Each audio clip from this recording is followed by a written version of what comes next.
MA के विद्यार्थियों, आज हम एमए फाइनल का topic nature and functions of the state the sultans of Delhi part first हम देखेंगे। हम इस टॉपिक में दिल्ली सल्तनत का प्रशासन किस प्रकार था उसका अध्ययन करेंगे।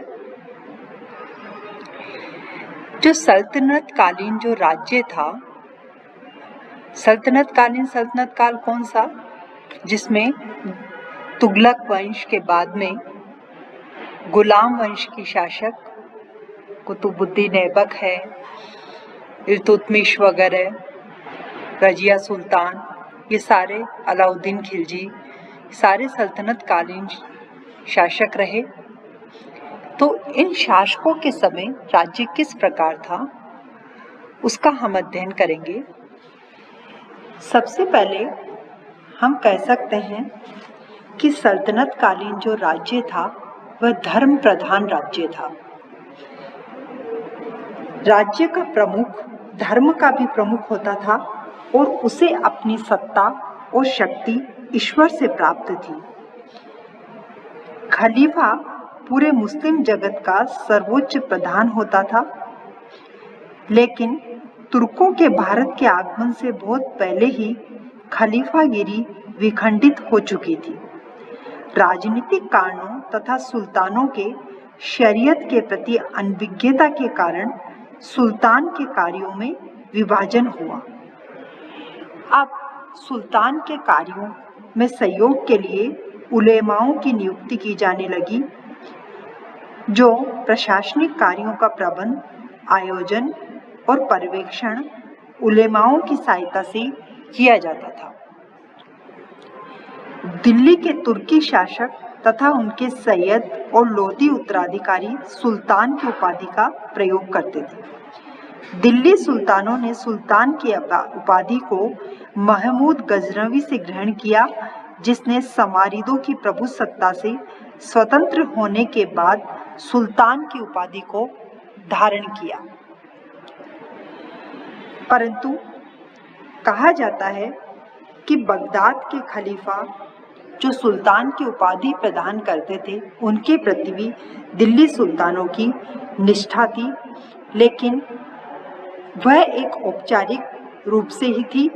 समस्त व्यवहारिक प्रयोजनों के लिए सल्तनत सदैव एक स्वतंत्र राज्य बना हुआ था। थोड़े समय के लिए ही भारत ने राजनीतिक अधीनस्थता स्वीकार करी थी, लेकिन जल्दी ही इस प्रथा को समाप्त कर दिया गया। जहां तक उत्तराधिकार का जो नियम हम देखते हैं उसकी बात करते हैं, तो हम सल्तनत काल में छोटे छोटे शासकों को अगर छोड़ दिया जाए तो उनमें से केवल 7 इल्तुतमिश, बलबन, अलाउद्दीन, मोहम्मद बिन तुगलक, फिरोज शाह तुगलक, बहलोल लोदी और सिकंदर लोदी का शासनकाल काफी लंबा रहा।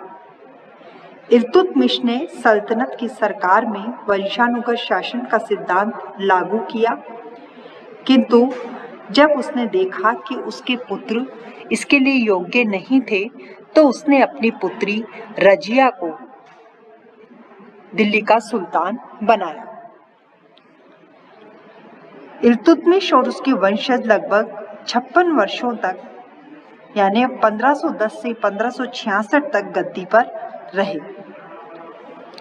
खिलजी क्रांति ने बलबन के राजवंश और तुर्कियों का प्रभाव का अंत कर दिया, और इसके बाद में जो खिलजी वंश और गयासुद्दीन तुगलक, मोहम्मद बिन तुगलक, इन सबका जो राज्यारोहण था वो पूरा वंशानुगत आधार पर ही रहा।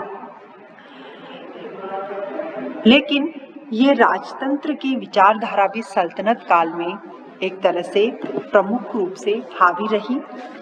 इल्तुतमिश के शासनकाल में सुल्तान की स्थिति किसी अन्य अमीर की स्थिति से अधिक बेहतर नहीं थी,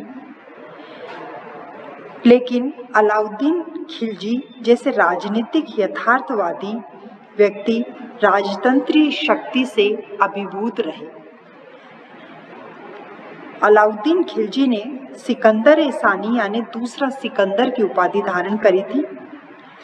काजी मुगिसुद्दीन के साथ अपने संवाद के दौरान अलाउद्दीन ने कहा था कि वह ऐसे आदेश जारी करता है जिन्हें वह राज्य के लिए उपयोगी तथा परिस्थितियों के अनुसार विवेकपूर्ण समझता है।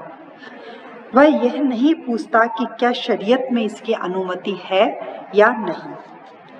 बलबन की भांति गयासुद्दीन तुगलक ने भी इस तथ्य को कभी छिपाने का प्रयास नहीं किया कि वह अमीर से ही सुल्तान के रूप में सिंहासन पर बैठा था। दिल्ली के जो सुल्तान थे वह सिद्धांत रूप से एक अपरिमित निरंकुश शासक थे जो किसी कानून से बंधे हुए नहीं थे। उन पर कोई प्रशासनिक नियंत्रण नहीं था और वह अपने अलावा किसी अन्य से निर्देशित नहीं होते थे। जनता को कोई अधिकार प्राप्त नहीं था, उन्हें केवल आदेश मानने पड़ते थे। तो स्टूडेंट, हम कह सकते हैं कि जो सुल्तान था वह मजलिस आम तथा मजलिस खिलाफत परिषद में राज्य के महत्वपूर्ण मामलों पर चर्चा करता था और उसमें विश्वास पात्र तथा उच्च अधिकारियों को भाग लेने की अनुमति होती थी। जो अमीर वर्ग और उलेमा वर्ग था उसका महत्वपूर्ण स्थान था। उलेमा वर्ग और जो अमीर वर्ग था ये दोनों ही सुल्तान के वास्तविक सलाहकार थे और शरीयत कानून के व्याख्याकार भी थे। मुहम्मद बिन तुगलक ने अपने दार्शनिक दृष्टिकोण के कारण उलेमाओं के साथ वैसा व्यवहार नहीं किया जैसा कि वे उससे अपेक्षा करते थे, लेकिन पूरे सल्तनत काल में जो उलेमा वर्ग था वह शासक वर्ग का एक अभिन्न अंग बना रहा और सल्तनत कालीन प्रशासन में उसकी एक महत्वपूर्ण भूमिका रही।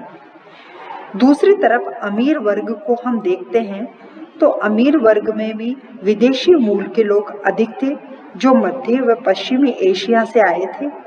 इल्तुतमिश के पास 40 शक्तिशाली अमीर थे जिन्हें तुर्कान ए चहलगानी कहा जाता था।